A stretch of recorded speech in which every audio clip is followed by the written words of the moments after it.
جس وقت کوئی کسی شخص کو کسی چیز کے بارے میں دعوت دینے لگتا ہے تو اس وقت اس کی خوبیاں بیان کرتا ہے. کوئی آدمی صابن کی ٹکیا ہی بیچنے لگتا ہے نا، کہتا ہے اس میں جو خوشبو ہے یہ نہانے کے بعد ہی بدن سے خوشبو آتی رہتی ہے. کوئی کپڑا ہے کہتا ہے اس پر قلم چلاؤ تو چل جاتا ہے. ہر موسم کے لحاظ سے، سردی گرمی کے لحاظ سے موزوں ہے. کوئی چیز بیچنے لگے اس کی خوبیاں بیان کرتا ہے. لیکن انبیاء علیہ السلام کی طرف دعوت دی جائے تو انبیاء کی خوبیاں بیان کرنا پڑتی ہیں. تو باقی انبیاء و مرسلین علیہ السلام چونکہ خاص طور پر ایک قبیلے یا ایک بر اعظم یا ایک صوبے یا ایک علاقے یا ایک باپ سے پیدا ہونے والی قبیلے کی طرف بھیجے گئے تھے، اس لیے ان کو باقی سارے جہان کے مقابلے میں اپنے نبی کی خوبیاں بیان کرنے کی حاجت نہیں ہوتی تھی.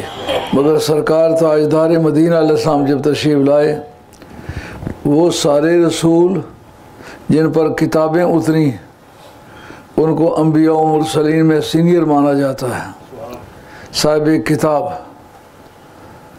اور ان نبیوں میں مقابلتاً باقی دوسرے نبیوں اور رسولوں کے کچھ امتیازات بھی ہیں. ان کو یہ دعوت نہیں دینی پڑی کہ اس میں بمقابلہ باقی دوسروں کے زیادہ خوبیاں ہیں، اس لیے ان کی طرف آ جاؤ. مثلا موسیٰ علیہ السلام صاحب کتاب ہیں، ان کو بھیجا گیا بنی اسرائیل کی طرف، تو ان کو یہ کہنے کی ضرورت تھی اے میری قوم کے لوگوں، یا قوم عبد اللہ، اے میری قوم کے لوگوں اللہ کی عبادت کرو. ان کے لیے اس لفظ میں بڑی اٹریکشن تھی، اے میری قوم کے لوگوں.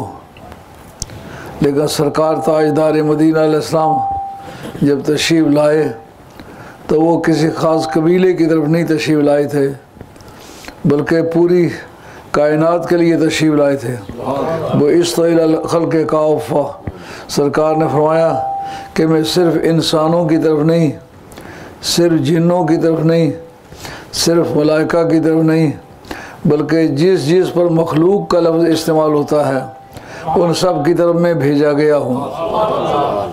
اور یہ بھی بتا وَخُتِمَ بِيَ النَّبِيُّونَ، میری وجہ سے نبی ختم کر دیے گئے، یعنی مجھ پر انبیاء و مرسلین علیہ السلام کا خاتمہ ہو گیا. تو اس وقت یہ ضروری تھا کہ جن کو یہ کہہ رہے تھے کہ تم عیسائیت کو چھوڑو ہماری طرف آ جاؤ، یہودیت کو چھوڑو ہماری طرف آ جاؤ، الغرض کہ مختلف قوموں، مختلف علاقوں، مختلف بولیاں بولنے والوں کی طرف سرکار بھیجے گئے، تو سرکار کو کوئی انٹرپریٹر نہیں دیا گیا، کیونکہ وہ قومی زبان جانے گا تو پھر ظاہر ہے کہ اچھی طرح سے بات کو سمجھا پائے گا. اب سرکار کو جب کل کائنات کی طرف بھیجا، اس فارمولے کے مطابق سرکار کو کائنات بھر کی ساری زبانیں آنی چاہیے، اور جس کسی کو سمجھانے کی ضرورت ہو سرکار میں سمجھانے کی استعداد اور قوت ہونی چاہیے. اور ایسی خوبی جو کل کائنات کی زبانوں کو جانے، وہ کسی فرشتے کو بھی حاصل نہیں، کسی نبی کو بھی حاصل نہیں، وہ صرف اور صرف سرکار کو حاصل ہے. اس لیے یہ سمجھنا بڑی حد تک معقول بات ہے کہ اور چیزوں کے علاوہ جو لنگوسٹک ویلیو ہے وہ سرکار کی اتنی زیادہ ہے کہ کل کائنات میں اتنی فصاحت و بلاغت اور اتنی جامعیت کہ ہر زبان کو جانے اور اس کی بولی میں اس کو سمجھا سکے، یہ صرف سرکار کی خصوصیت ہے. صلی وسلم دائما ابدا علی حبیبک خیر الخلق کلہم.